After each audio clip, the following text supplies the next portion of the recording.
పార్వతీపురం మన్యం జిల్లాలో రబీ సీజన్లో లక్షల మెట్రిక్ టన్నుల మొక్కజొన్న పంట అమ్మకానికి సిద్ధంగా ఉన్నప్పటికీ ప్రభుత్వం మద్దతు ధరకు కేంద్రాలు ఏర్పాటు చేయకపోవడంతో రైతులు, దళారులు, వ్యాపారుల అక్రమ తక్కువ ధరల పాలన కారణంగా ఆందోళనలో ఉన్నారు.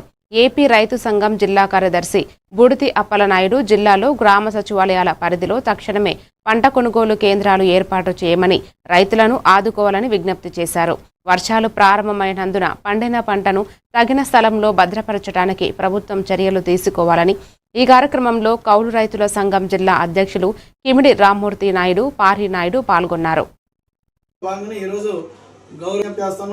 ఈ సందర్భంలో అనేక మన గ్రీవెన్స్ సెల్లో కూడా కలెక్టర్ ఆఫీసులో కూడా గ్రీవెన్స్ సెల్కి ఇవ్వడం జరిగింది. అదే సందర్భంలో ఇతర పద్ధతుల్లో కూడా ప్రభుత్వం దృష్టి తీసుకురావడానికి ప్రయత్నం జరుగుతున్న నేపథ్యంలో ఈరోజు ఆంధ్రప్రదేశ్ రైతు సంఘం తరఫున గ్రామ సచివాలయాల్లో విజ్ఞాపన పత్రాలు ఇచ్చి ప్రభుత్వానికి తమ ఆవేదనను, బాధను రైతాంగం తెలియజేసుకోవడానికి సిద్ధమవుతున్నారు. అందులో భాగంగానే ఈరోజు గౌరవ ప్రభుత్వానికి మీడియా ద్వారా మేము తెలియజేసుకుంటున్నది ఏంటంటే, ఏప్రిల్ 7వ తేదీ వచ్చింది. వర్షాలేమో సాయంత్రం పూట వచ్చేసరికి విపరీతంగా పడతా వస్తున్నాయి. అదే సందర్భంలో మొక్కజొన్న పంట అనేది రైతు చేతికి వచ్చేసింది. ఇప్పటికే ఇరుపుడు ప్రారంభించారు. మొక్కజొన్న కంకులు తడిసిపోతున్నాయి. ఈ నేపథ్యంలో రైతు గుండెల మీద కుంపట్లా తయారైంది. పంట బ్రహ్మాండం పండింది. తీరా చూస్తే అమ్ముకుందామంటే కొనేవాడు నాదుడు లేడు. దళారులంతా కూడాను, వ్యాపారులు, దళారులు కుమ్మక్కైపోయి సిండికేట్గా మారి చాలా దారుణంగా ధరను తగ్గించేస్తున్నారు. వాస్తవానికి పెంట 2400కి అమ్మకం జరగాలి. కానీ ఈరోజు దళారులు సిండికేట్గా తయారవడంతో 1500. ఆదిలాబాద్ జిల్లాలో ఘనంగా ఫుడ్ సేఫ్టీ వాకథాన్ అదనపు కలెక్టర్ రాజేశ్వర్ ప్రారంభించారు. ప్రతి ఒక్కరూ నాణ్యమైన పోషక విలువలు కలిగిన ఆహారాన్ని తీసుకోవడం ద్వారానే సంపూర్ణ ఆరోగ్యవంతులు అవుతారని అదనపు కలెక్టర్ రాజేశ్వర్ అన్నారు. ప్రజాపాలన ప్రగతి ప్రణాళిక ఆరోగ్య వారోత్సవాలలో భాగంగా ఆహార భద్రతా శాఖ ఆధ్వర్యంలో వాకథాన్ను ఆయన ముఖ్య అతిథిగా హాజరై జెండా ఊపి ప్రారంభించారు. అదనపు కలెక్టర్ మాట్లాడుతూ ప్రతి ఒక్కరూ నాణ్యమైన పోషక విలువలు కలిగిన ఆహారాన్ని తీసుకోవడం ద్వారానే సంపూర్ణ ఆరోగ్యాన్ని సాధించగలరని సూచించారు. ఈ కార్యక్రమంలో జిల్లా ఆహార భద్రతా అధికారి ప్రత్యూష, జిల్లా సంక్షేమం అధికారి మిల్కా, జిల్లా వైద్యారోగ్య శాఖ అధికారి Narender Rathod, RIMS director Jaisingh Rathod, food safety controller Naik తదితరులు పాల్గొన్నారు.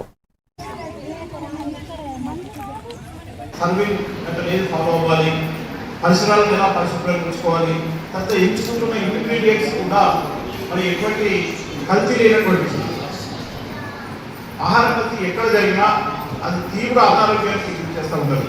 ఈ మధ్య కాలంలో మనకు ఎన్నో నివేదికలు డాక్టర్స్ ఉన్నారు, వాళ్ళు చెప్పాలి, ఎన్నో నివేదికలు క్యాన్సర్ లాంటి వాటికి కానీ రకరకాల వ్యాధుల బారిన పడడానికి కానీ కారణమవుతుంది ఈ ఆహార కల్తీ. మరి హైజీనిక్ ఫుడ్ అనేది తినడం ఎంత ఇంపార్టెంట్ ఉన్నటువంటి, అంటే ఏ చిన్న సమస్య వచ్చినా వ్యాధులు చుట్టుకుంటే ప్రమాదం, దీర్ఘకాలిక వ్యాధులు వచ్చే ప్రమాదం ఉంది, ప్రాణాంతక వ్యాధులు వచ్చే ప్రమాదం ఉంది. పాలు కానీ, మనం తినే ఆహార ధాన్యాలు కానీ, పళ్ళు కానీ, ఇటువంటి వాటిలో ఎటువంటి కల్తీ జరిగింది. జనగామ జిల్లా కేంద్రం విజయ్ ఫంక్షన్ హాల్లో మహనీయులు బాబు జగజీవన్ రామ్, మహాత్మా జ్యోతిరావు పూలే, డాక్టర్ అంబేద్కర్ జయంతి ఉత్సవాల కమిటీ అధ్యక్షుడు గద్దల కిషోర్ ఆధ్వర్యంలో మీడియా సమావేశం నిర్వహించారు. ఏప్రిల్ 11 నుంచి 14 వరకు జరగనున్న ఉత్సవాల విజయవంతం కోసం కమిటీ సభ్యులు ప్రజలను పిలుపునిచ్చారు. ఉత్సవాల్లో భాగంగా 11న మహాత్మా జ్యోతిరావు పూలే జయంతి, 12న పట్టణంలో భారీ బైక్ ర్యాలీ, 13న సాయంత్రం అత్యంత ప్రతిష్టాత్మకంగా అంబేద్కర్ జ్ఞానయాత్ర నిర్వహణ జరుగుతుంది. ఈ యాత్రలో అంబేద్కర్ వాదులు మరియు అన్ని వర్గాల ప్రజలు పాల్గొని ఐక్యతను ప్రదర్శించాలి. ఈ వేడుకల ద్వారా సామాజిక సమైక్యత, విద్య, సమానత్వ సంకల్పాలను కొనసాగించడం లక్ష్యం అన్నారు.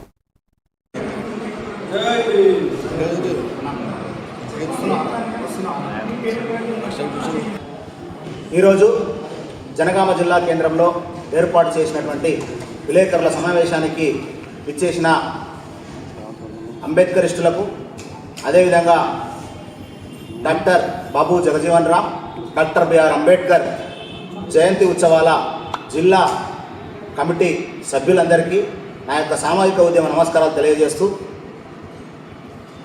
11వ తారీఖు రోజున జరగబోయే మహనీయుడు మహాత్మా జ్యోతిరావు పూలే గారి యొక్క జయంతిని పురస్కరించుకొని 11వ తారీఖు రోజున బాబాసాహెబ్ అంబేద్కర్ గారి యొక్క చౌరస్తా జనగామ కూడలిలో వారి యొక్క జయంతి ఉత్సవాన్ని జరపడం జరుగుతూ ఉంది.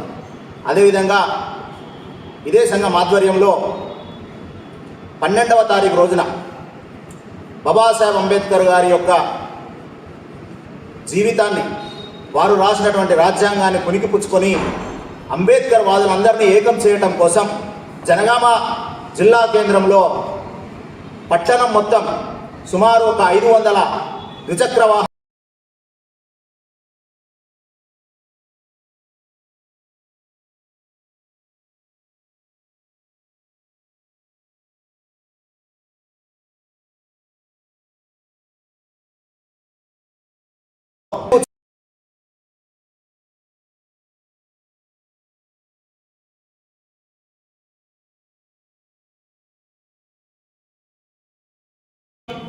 టీవీఏఈ, జేఏసీ, టీజీఎస్పీ, డీసీఎల్ రాష్ట్ర పిలుపుతో ఈ సమ్మెలో artisan, on man fees rate కార్యక్రమాలు పాల్గొన్నారు. ప్రభుత్వానికి తమ సమస్యలు పట్టించుకోలేదని కార్మికులు ఆగ్రహం వ్యక్తం చేశారు. ఈ సమ్మెకు 5 ప్రధాన డిమాండ్లు నెరవేర్చే వరకు కొనసాగుతుందని వారు హెచ్చరిస్తున్నారు.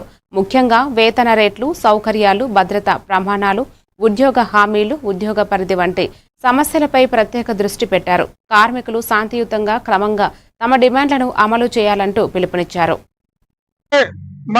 డిమాండ్ ఏంటంటే మా విద్యుత్ సంస్థలో పనిచేస్తున్నటువంటి విద్యుత్ ఆపరేటర్లు, ఆన్లైన్ ఆపరేటర్లు, సిఎల్ ఆపరేటర్లు, మన కంప్యూటర్ ఆపరేటర్లు అందరికీ ఒకే సంస్థలో విద్యుత్ సంస్థలో 2 రూల్స్లు పెట్టి మాకు ఇబ్బంది పెడుతున్న గవర్నమెంట్ కు మరియు మేనేజ్మెంట్ కు 6 నెలల నుంచి సమ్మె నోటీసులు ఇస్తున్నా గానీ ఏ ప్రభుత్వం గాని, ఏ రాష్ట్ర సీఎం గారు గాని, మనకు బట్టి విక్రమార్క గారి ఇప్పుడు దాకా 6 నెలల నుంచి ఇన్ని సమ్మె నోటీసు ఇస్తున్నా గానీ పట్టించుకోవడం లేదు. కాబట్టి ఈ రోజు నుంచి మేము సమ్మెకు ఈ విద్యుత్ మన విద్యుత్ సంస్థలో పనిచేస్తున్నటువంటి 25,000 మంది రెగ్యులరైజ్ చేయాలి, ఏపీఎస్సీబీ రూల్స్ చేయాలి, వేతన సవరణ చేయాలి.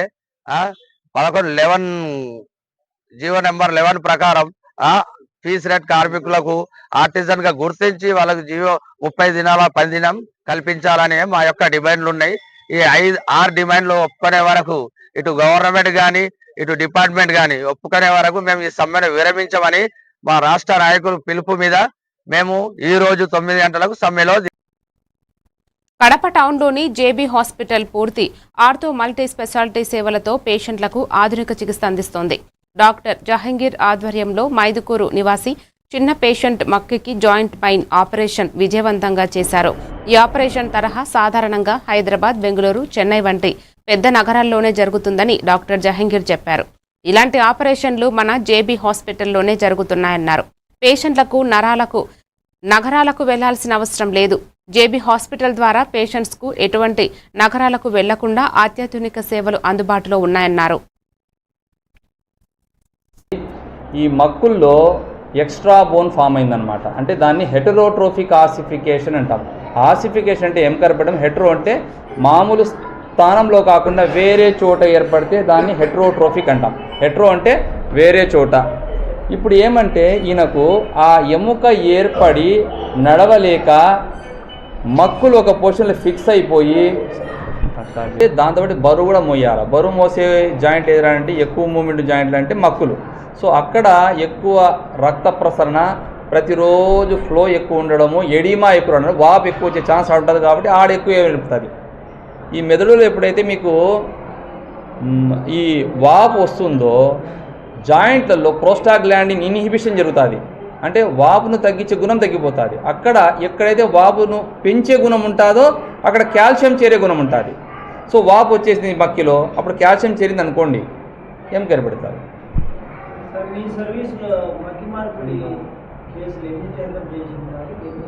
ఇప్పటికీ 2-3 వేలు చేసినాం అనమాట. ఆరోగ్యశ్రీ కింద చేసినాము, పేమెంట్కి చేసినాము, ఇన్సూరెన్స్ చేసినాము. ఈ 2019 తర్వాత నుంచి ఆరోగ్యశ్రీలో కొన్ని పెట్టినారు, కొన్ని పెట్టలేదు. సో అట్లా అవి చేసినాం. సో టోటల్గా 2000 పైన చేసినాం. సో దాంట్లో మళ్ళీ 4 రకాలు వస్తాయి. Cemented, hybrid, reverse hybrid, uncemented అని వస్తాయన్నమాట. తర్వాత ట్యూమర్. కాకినాడ జిల్లా అన్నవరం పుణ్యక్షేత్రంలో శ్రీ కనకదుర్గమ్మ జాతర ఘనంగా ప్రారంభమైంది. అంకురార్పణ కార్యక్రమంతో ప్రారంభమైన ఉత్సవాలు రత్నగిరి సత్యదేవుని ఉపాలయ కింద ఘనంగా నిర్వహించారు. ఉత్సవాల తొలి రోజు ఉదయం 8 గంటలకు ప్రధాన ఆలయం నుంచి మంగళ వాయిద్యాలతో పాటు పట్టుచీర, పసుపు కుంకుమలతో సారె అమ్మవారికి సమర్పించారు. ఆలయం మొత్తం పుష్పాలతో అలంకరించి భక్తుల కోసం ప్రత్యేక శోభాయమాన వాతావరణాన్ని సృష్టించారు. మూలా నక్షత్ర దినం సందర్భంగా లోక కళ్యాణార్థం చండీ హోమం నిర్వహించి వేద మంత్రోచ్చారణలతో పూర్తి చేశారు. జాతర ఈ నెల 17వ తేదీ వరకు ప్రతిరోజు 1,00,000 కుంకుమార్చన మరియు నీరాజన సేవలతో కొనసాగుతుందని ఆలయ అధికారులు తెలిపారు. ఈ కార్యక్రమంలో ఏఈఓ దాముర కృష్ణారావు, ఆలయ సూపరింటెండెంట్ చెక్కుల రమణ, గణపతి దంపతులు పాల్గొన్నారు.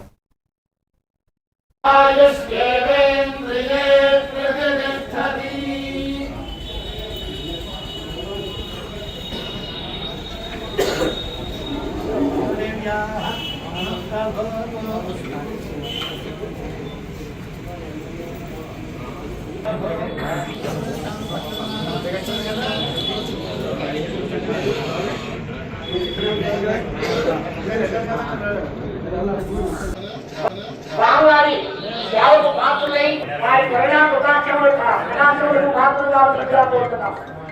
స్వామివారి దేవస్థానంలో ఉపాధ్యాయుడి కనకదుర్గమ్మారి ఆలయంలో జాతర మహోత్సవాలు తణుకు నియోజకవర్గంలోని అక్రెడిటెడ్ జర్నలిస్టుల కోసం ఉచిత హెల్త్ క్యాంపు నిర్వహించారు. జిల్లా ఆసుపత్రిలో నిర్వహణ జరుగుతోందని ఆసుపత్రి వైద్యాధికారి సాయి కిరణ్ తెలిపారు. ఈ క్యాంపులో జర్నలిస్టులు అన్ని రకాల రక్త పరీక్షలు, గుండె సంబంధిత పరీక్షలు, ఈసీజీ, టుడేకో, చెస్ట్ ఎక్స్రే వంటి సేవలను ఉచిత పొందగలరని సూచించారు. క్యాంపుల వైద్యులు డాక్టర్ సాయి బాలాజీ, ఆసుపత్రి అభివృద్ధి కమిటీ డైరెక్టర్ ప్రసాద్ మరియు ఆష్ఫాన్ పాల్గొని సేవలను అందిస్తున్నారు. జర్నలిస్టులు ఈ ప్రత్యేక అవకాశాన్ని వినియోగించుకోవాలని అధికారులు సూచించారు.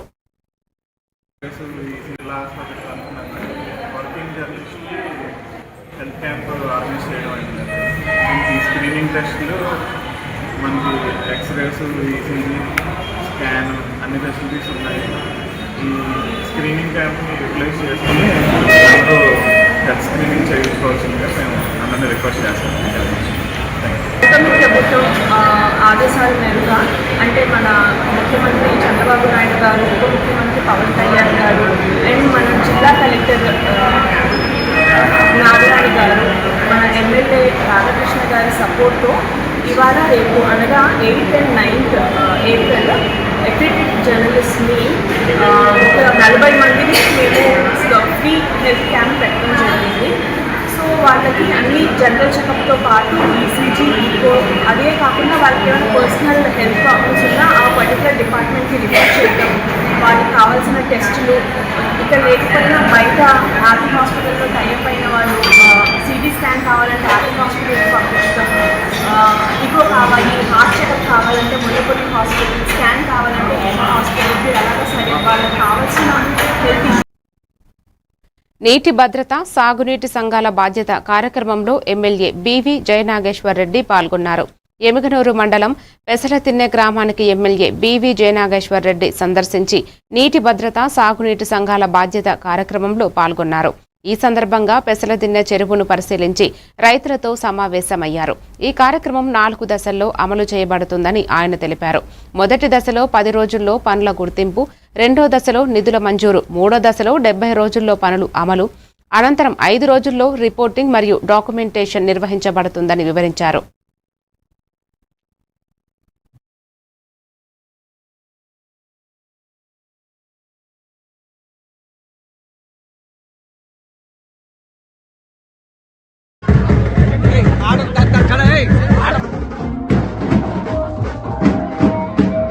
ఏది వంక ఇక్కడ ఉంది, అక్కడ ఉంది. సో ఇప్పుడు అక్కడ నుంచి ఇక్కడ వరకు మన రోడ్డు, తర్వాత నెక్స్ట్ చెరువు ఇటు పైకి వెళ్తారంటే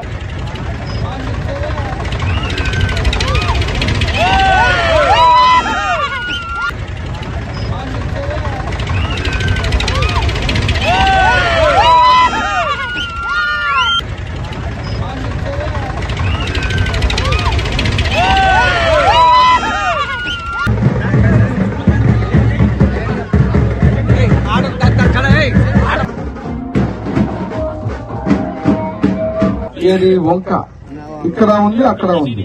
సో ఇప్పుడు అక్కడ నుంచి ఇక్కడ వరకు మన రోడ్డు, తర్వాత నెక్స్ట్ చెరువు ఇటు పైకి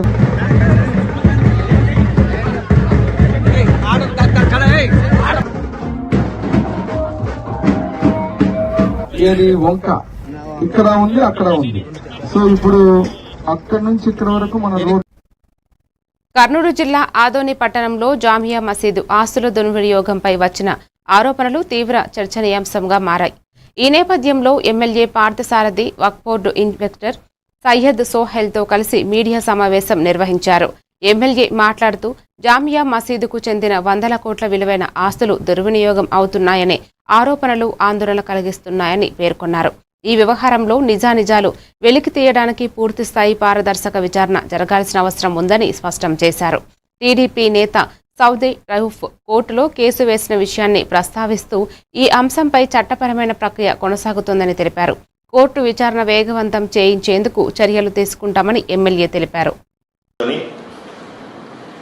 షాహీ జామియా మస్జిద్ సుమారుగా 400 సంవత్సరాల పైబడిన చరిత్ర కలిగినటువంటి మసీదు. దీనికి చాలా ప్రాముఖ్యత ఉంది. ఇంత ప్రాముఖ్యత ఉన్నటువంటి మసీదు ఆదోనిలో ఉండడం ఆదోని వాసులకందరికీ, కర్నూలు జిల్లా వాసులకందరికీ కూడా గర్వకారణం. దానికి బళ్ళారి జిల్లాలో నుంచి ఇక్కడికి వచ్చిన తర్వాత కూడా ఎన్నో రకాల ఆటుపోట్లను ఎదుర్కొని నిలబడింది. ఈరోజు కూడా అది ఎంతోమంది ముస్లింలు నమాజ్ చేసుకోవడానికి, ఎంతోమంది ప్రతిష్టాత్మకంగా దాన్ని పర్యటించడానికి కూడా ఉపయోగపడుతుంది. ఏ విధంగా అవినీతి అక్రమాలు జరుగుతున్నాయన్న విషయాల్ని నేను ప్రజలకు వివరించే ప్రయత్నం కూడా చేస్తాను. ఊర్లో పెద్ద మనుషుల ఆలోచన విధానం తీసుకొని వక్ఫ్ బోర్డు CEO గారు, చైర్మన్ గారు, వారికి అర్థమయ్యేలాగా నేను ఎక్స్ప్లెయిన్ చేస్తాను. దాంతోపాటుగా నా సహచర ముస్లిం మైనారిటీలకు సంబంధించిన శాసనసభ్యుల్ని కాన్ఫిడెన్స్లోకి తీసుకొని రాబోయే రోజుల్లో ఈ మసీదుని ఎలా అభివృద్ధి చేయాలా, దీన్ని అతిపెద్ద పర్యాటక ప్రాంతంగా ఎలా చేయాలా అన్న విషయాన్ని కూడా నేను చర్చిస్తాను. అన్నమయ్య జిల్లా పొంగనూరు పట్టణం మూడెప్ప సర్కిల్ వద్ద బీసీవై పార్టీ నాయకులు మధ్యాహ్నం బీసీ ధర్మదీక్షకు మద్దతుగా రిలే దీక్షలు చేపట్టారు. బీసీవై పార్టీ నియోజకవర్గ కన్వీనర్ హరిబాబు మాట్లాడుతూ బీసీల రక్షణ కోసం బీసీవై పార్టీ జాతీయ అధ్యక్షులు బోడే రామచంద్ర యాదవ్ విజయవాడ నగరంలో ఈ నెల 11న చేపట్టే ఆమర నిరాహార దీక్షకు మద్దతుగా రిలే నిరాహార దీక్షలు చేపట్టినట్లు తెలిపారు. బీసీల రక్షణ కోసం ప్రత్యేక చట్టం, రాజధాని ప్రాంతంలో బీసీలకు 1000 ఎకరాల భూములు కేటాయించాలన్నారు. ఈ కార్యక్రమంలో BCI party social media convener Kummara Giribabu, Ganesh, BCY party నాయకులు, కార్యకర్తలు పాల్గొన్నారు.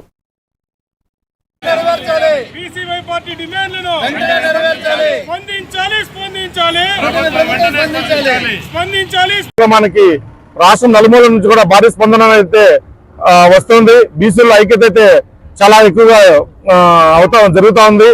ఈ 11వ తేదీ రోజుకు లోపల మీరు కానీ ఖచ్చితంగా ప్రభుత్వం స్పందించిన ఎడల దీనికి భారీ మూల్యం చెల్లించుకుంటానని కూడా తెలియజేస్తున్నాను. తరతరాలుగా బీసీలకు జరుగుతున్నటువంటి అన్యాయాల పైన గుర్తించి రామచంద్ర యాదవ్ గారు ఫిబ్రవరి 22వ తేదీన బీసీ గర్జన కార్యక్రమం ఏర్పాటు చేయడం అందరికీ తెలిసిన విషయమే. ఆ కార్యక్రమంలో ప్రభుత్వానికి మార్చి 31వ తేదీ వరకు కూడా గడువు ఇవ్వడం జరిగింది. ఈ 5 డిమాండ్లను వెంటనే పరిష్కరించాలి, బీసీలకు న్యాయం చేయాలని చెప్పింది అనేసి ఆ రోజు ప్రభుత్వానికి ఒక మార్చి 31వ తేదీ వరకు డేట్ అయితే ఇవ్వడం జరిగింది. కానీ ప్రభుత్వం నుండి ఎలాంటి స్పందన ఇంత. హైదరాబాద్ మల్కజ్గిరి జీహెచ్ఎంసీ పరిధిలో రోడ్లపై ఉన్న అక్రమ నిర్మాణాలను ఏసీపీ శ్రీనివాస్ ఆధ్వర్యంలో కూల్చివేశారు. నిబంధనలకు విరుద్ధంగా రోడ్లపైన ఉన్న నిర్మాణాలను కూల్చివేశారు. ముందస్తు నోటీసులు ఇవ్వకుండా కూల్చివేస్తున్న అధికారులను అడ్డుకున్నారు దుకాణదారులు. ఈ సందర్భంగా సిపిఎం జిల్లా కార్యదర్శి కోమటి రవి మాట్లాడుతూ ప్రజా సమస్యలపై అనుక్షణం అందుబాటులో ఉండే సిపిఎం పార్టీ ఆఫీస్ కూల్చివేయడం హేయమైన చర్య అన్నారు. నిరంతరం ప్రజలకు అందుబాటులో ఉండే సిపిఎం పార్టీ ఆఫీసును కూల్చివేయడం ప్రభుత్వానికి సిగ్గుచేటని అన్నారు.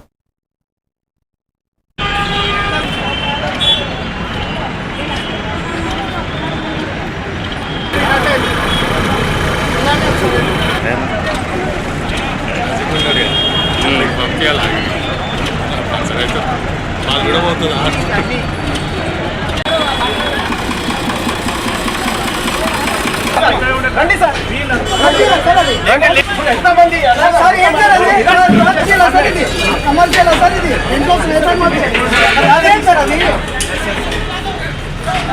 ఇదేంటి అక్రమం అంటే ఇది చాలా ఈ ప్రభుత్వానికి తెలియాలా ఇది చాలా అక్రమం ఇది పేద ప్రజల్ని నిర్దాక్షిణంగా రోడ్ పాలు చేస్తున్నారు అసలే నిరుద్యోగ సమస్యలతో బాధపడుతున్నటువంటి ఈ దేశంలో చిన్న చిన్న వ్యాపారాలు చేసుకొని బతుకుతున్నటువంటి ప్రజల్ని ఇలా రోడ్డు పాలు చేస్తుంది చాలా దురదృష్టం ఇది మీరు ఆలోచించాల్సిన అవసరం ఉంది మరిన్ని డీటెయిల్స్ తో మళ్ళీ కలుద్దాం. Keep watching A1 TV Telugu news.